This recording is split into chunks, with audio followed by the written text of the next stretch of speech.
ओम श्री गणेशाय नमः। राधे कृष्णा कथा कहानियाँ में आपका स्वागत है। राधे कृष्ण की कृपा आप सब पर बनी रहे। आइए जानते हैं बृहस्पतिवार व्रत कथा। भारतवर्ष में एक प्रतापी रानी राजा राज्य करता था। वो नित्य गरीबों और ब्राह्मणों की सेवा किया करता था। ये सब बातें उनकी रानी को अच्छी नहीं लगती थी। वह ना ही गरीबों को दान देती थी और ना ही किसी देवता का पूजन किया करती थी, और राजा को भी ऐसा करने के लिए मना किया करती थी। एक दिन की बात है कि राजा शिकार खेलने वन को गए हुए थे, तो घर पर रानी और दासी अकेली थी। उसी समय बृहस्पति देव साधु के रूप में राजा के महल में भिक्षा के लिए गए और भिक्षा मांगी। रानी ने भिक्षा देने से इनकार कर दिया और कहने लगी, हे महाराज, मैं तो इस दान पुण्य से तंग आ गई हूँ। मेरा पति सारा धन लुटाते रहती है। मेरी ऐसी इच्छा है कि सभी धन नष्ट हो जाए और मैं आराम से रह सकूं। साधु बोले, हे देवी, तुम तो बड़ी विचित्र हो। धन और संतान से कभी कोई दुखी होता है? पुत्र और धन की तो पापी भी इच्छा करता है। यदि तुम्हारे पास ज्यादा धन है तो आप भूखे मनुष्यों को भोजन करवाओ, प्याऊ लगवाओ, मुसाफिरों के लिए धर्मशाला खुलवाओ, निर्धन कुमारी कन्या का विवाह करवाओ। ऐसा करने से तुम्हारा यश लोक परलोक में फैलेगा। परंतु उस सब पर दासी का कोई भी प्रभाव नहीं पड़ा। वह बोली, महाराज, मुझे ऐसे धन की आवश्यकता नहीं है जिसको उठाने रखने में हमारा सारा समय बर्बाद हो जाए। साधु ने उत्तर दिया, हे देवी, यदि तुम्हारी ऐसी इच्छा है तो ऐसा ही होगा। मैं तुम्हें बताता हूँ, वैसा ही करना। बृहस्पति के दिन घर को गोबर से लीपना, सिर को धोते समय स्नान करना, राजा से कहना हजामत बनवा के आए, भोजन में मांस मदिरा खाना, कपड़ा धोबी को डालना। ऐसा 7 बार करने से तुम्हारा सभी धन नष्ट हो जाएगा। साधु कहकर वहां से अंतर ध्यान हो गए।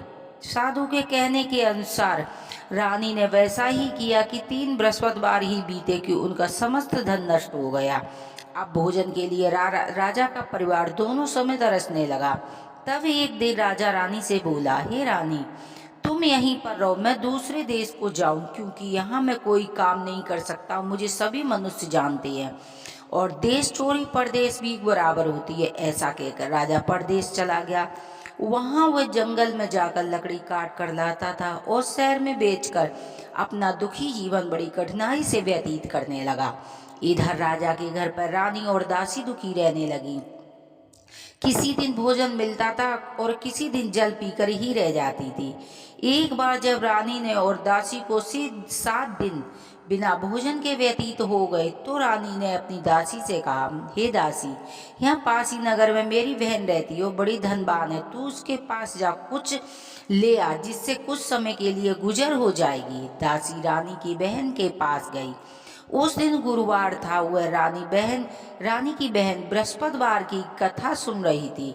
दासी ने रानी की बहन से कहा, तो रानी ने कोई नहीं दिया। जब किसी प्रकार का उत्तर नहीं मिला तो दासी बहुत दुखी हुई और क्रोध भी आया और रानी से आकर बोली, हे रानी, तुम्हारी बहन तो बड़ी धनी स्त्री है और छोटे मनुष्य से बात भी नहीं करती है। मैंने अनेक बार कहा पर उसने कोई उत्तर नहीं दिया। मैं वापस चली आई।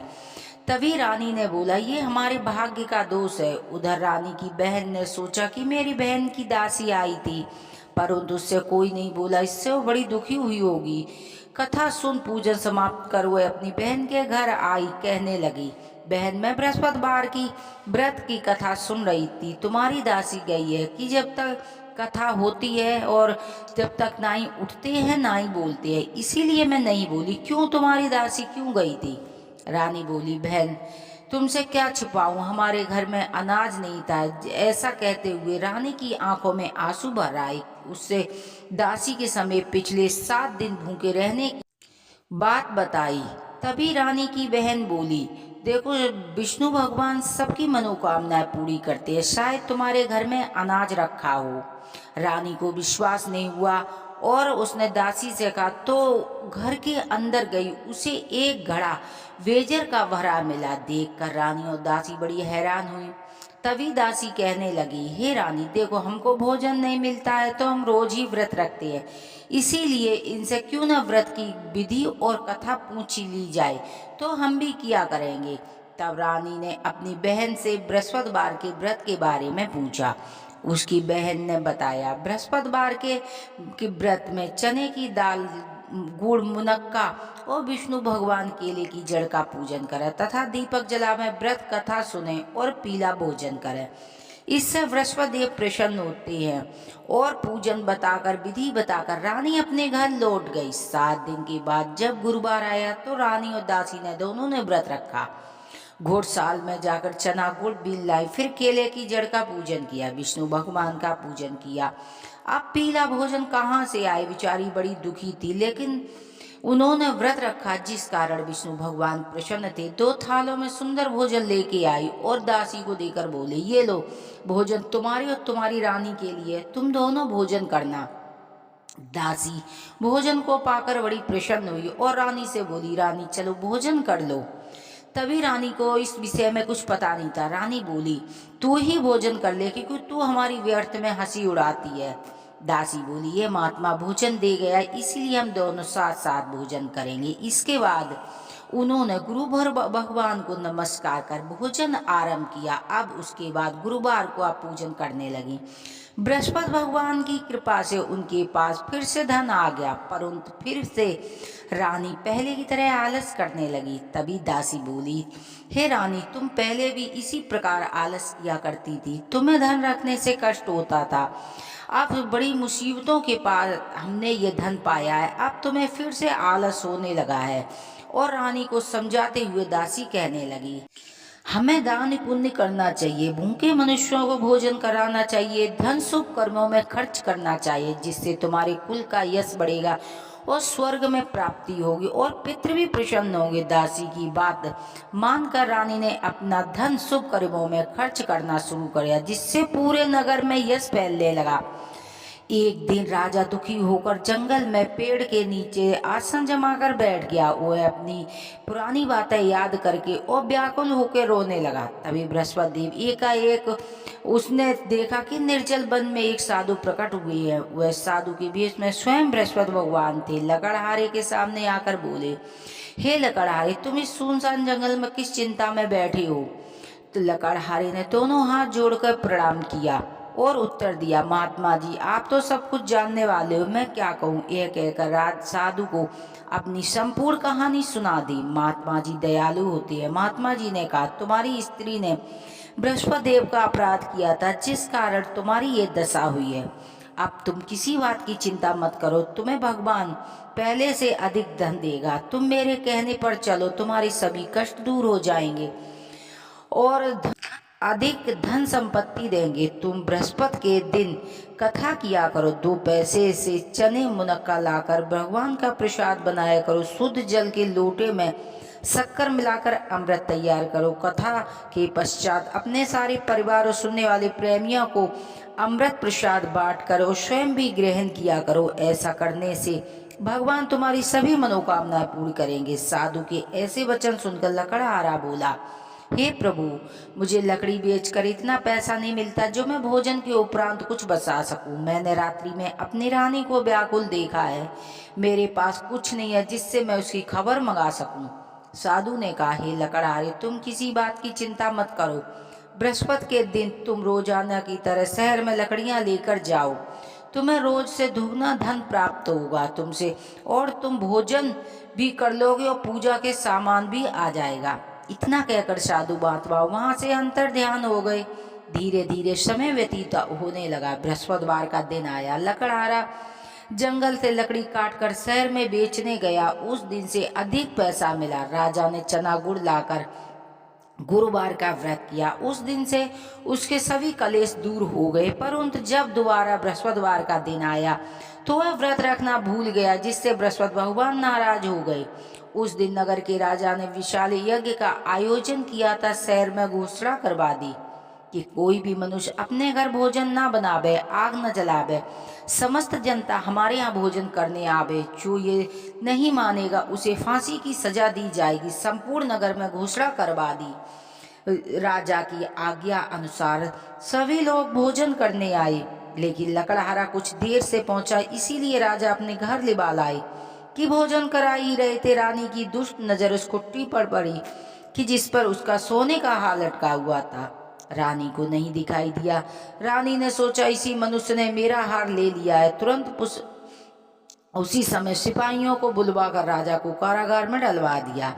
जब राजा कारागार में पड़ गया तो बड़ा दुखी विचार होके करने लगा कि न जाने कौन से पूर्व जन्म के लिए मेरे लिए दुख प्राप्त हुआ है। अब उसी साधु को याद करने लगा जो उस जंगल में मिला था। उसी समय तत्काल साधु के रूप में विष्णु भगवान प्रकट हुए और कहने लगे, अरे मूर्ख, तुमने बृहस्पति देव की कथा नहीं कही थी जिस कारण तुम्हारे लिए ये दुख प्राप्त हुआ है। अब तुम किसी बात की चिंता मत करो। बृहस्पतिवार के दिन कारागार के दरवाजे पर 4 पैसे पड़े मिलेंगे। तुम उससे बृहस्पति देव की पूजा करना, तेरे सभी कष्ट दूर हो जाएंगे।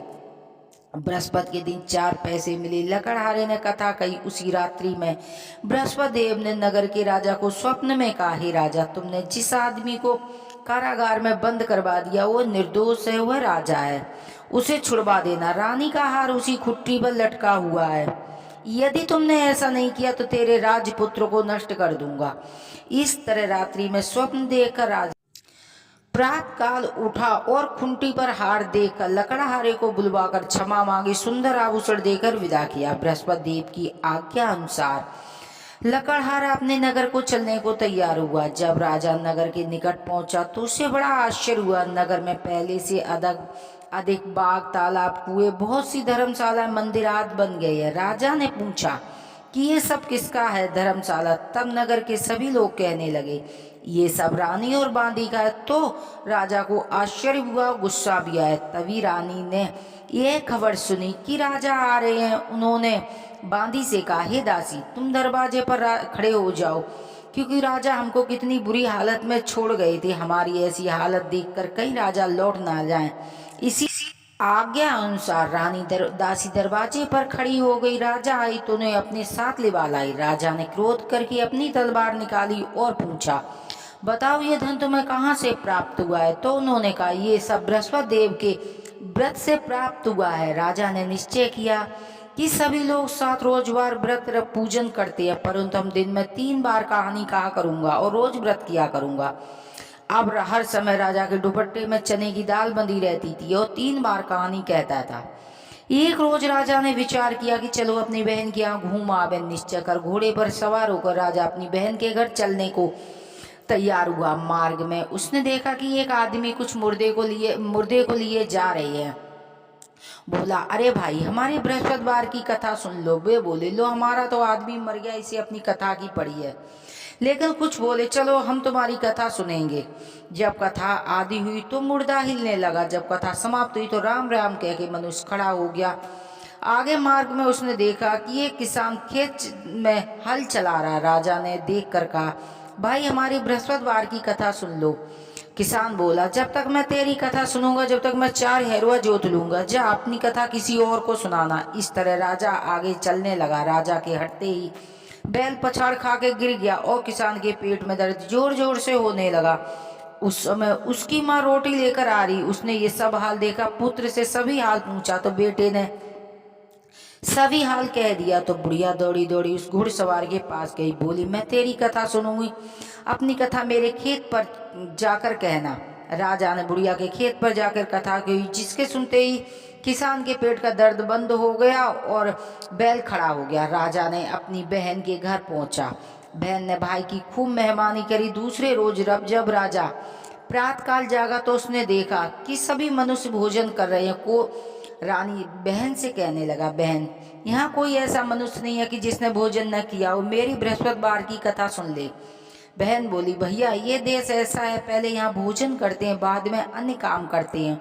यदि कोई पड़ोस में हो तो मैं देख आऊं। ऐसा कहकर देखने गई, परंतु उसे कोई व्यक्ति ऐसा नहीं मिला कि जिसने भोजन न किया हो। अंत में वह एक कुमार के घर गई जिसका लड़का बीमार था। मालूम हुआ कि यहाँ 3 दिन से किसी ने भोजन नहीं किया है। रानी ने बृहस्पतिवार की कथा सुनने को कही। कुमार तैयार हो गया। राजा ने जाकर बृहस्पतिवार की कथा कही कि जिसके सुनते ही उसका लड़का ठीक हो गया। अब तो राजा की प्रसन्नता होने लगी। एक रोज राजा ने अपनी बहन से कहा, बहन, हम घर चलेंगे, तुम भी तैयार हो जाओ। बहन ने अपनी सास से कही। सास बोली, हाँ, चली जा, पर अपने लड़कों को मत ले जाना, क्योंकि तेरे भाई को कोई औलाद नहीं है। बहन बोली भैया मैं चलूंगी मगर कोई बालक नहीं जाएगा। राजा बोला जब कोई बालक नहीं जाएगा तो तुम जाकर क्या करोगी। बड़े दुखी मन से राजा अपनी नगर लौट आया। राजा ने अपनी रानी से कहा हम निर्वंशियां हैं, हमारा मुंह देखने का धर्म नहीं है और कुछ लोग तो भोजन भी नहीं करते हैं। रानी बोली हे प्रभु, बृहस्पति देव ने हमें सब कुछ दिया तो हमें औलाद भी अवश्य देंगे। उसी रात्रि में बृहस्पति देव ने राजा को स्वप्न में कहा सभी सोच त्याग उठ राजा, सभी सोच त्याग दे, तेरी रानी गर्भ से है।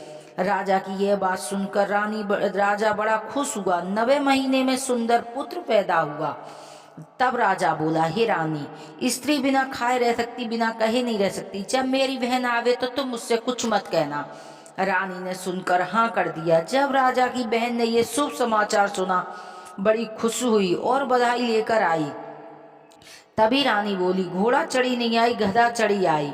राजा की बहन बोली भाई भाभी मैं इस प्रकार न कहती तो तुम्हें औलाद कैसे मिलती। बृहस्पति देव ऐसे है जिसके मन में कामना सभी को पूर्ण करते हैं। सद्भावना से बृहस्पतिवार का व्रत करता है, कथा पढ़ता, सुनता, दूसरों को सुनाता है। बृहस्पति देव उनकी सभी मनोकामनाएं पूरी करते हैं। भगवान बृहस्पति देव उनकी सदैव रक्षा करते हैं। संसार में जो मनुष्य सद्भावना से भगवान जी का व्रत और पूजन सच्चे हृदय से करते हैं तो उनकी सभी मनोकामनाएं पूरी होती हैं। जैसी सच्ची भावना से रानी और राजा ने उनकी कथा का गुणगान किया था तो उनकी सभी इच्छाएं बृहस्पति देव ने पूरी की थी। इसीलिए पूर्ण कथा सुनने के बाद प्रसाद लेकर जाना चाहिए और हृदय में मनन करते हुए जय जयकार बोलना चाहिए। जय बोलो बृहस्पति भगवान की जय। कहते हैं कि कथा के बाद आरती जरूर सुननी चाहिए। आरती सुनने से कथा का पूर्ण फल प्राप्त होता है। जय बृहस्पति देवा स्वामी, जय बृहस्पति देवा, छिनी छिनी भोगी लगाऊं, पले पले भोगी लगाऊं, कदली फल मेवा। ओम जय बृहस्पति देवा, तुम पूर्ण परिमात्मा तुम अंतर्यामी, जगत पिता जगदीश्वर तुम सभी के स्वामी। ओम जय बृहस्पति देवा, जय बृहस्पति देवा स्वामी, जय बृहस्पति देवा, चरणामृत निज निर्मल सब पातके हरिता, सकल मनोरथ दायक कृपा करो वरिता। जय बृहस्पति देवा, ओम जय बृहस्पति देवा स्वामी, जय बृहस्पति देवा, छिन छिन भोगी लगाऊं, पले पले भोगी लगाऊं, कदली फल मेवा। ओम जय बृहस्पति देवा, तन मन धन अरे पड़े करे जो जन शरण पड़े, प्रभु प्रकट तब हो करिया करी द्वारि खड़े। ओम जय बृहस्पति देवा, दीन दयाल दयानंद भक्त हितकारी, पाप दोष सब हरिता भव बंधन हारी। ओम जय बृहस्पति देवा, जय बृहस्पति देवा स्वामी, जय बृहस्पति देवा, सकल मनोरथ दायक सब संचय तारी। ओम जय बृहस्पति देवा, विषय विकार मिटाओ संतन सुखिहारी। जय बृहस्पति देवा, ओम जय बृहस्पति देवा स्वामी, जय बृहस्पति देवा, जो कोई आरती तेरी प्रेम सहित गावे, जेठ नंद अनंत सो निश्चय पावे। ओम जय बृहस्पति देवा स्वामी, जय बृहस्पति देवा। जय बोलो विष्णु भगवान की जय, लक्ष्मीपति विष्णु भगवान की जय, हर हर महादेव की जय, मैया पार्वती की जय। कथा सुनने वाले पर और कथा पढ़ने वाले पर विष्णु भगवान लक्ष्मी जी की कृपा बनी रहे। हर हर महादेव की जय, मैया पार्वती की जय।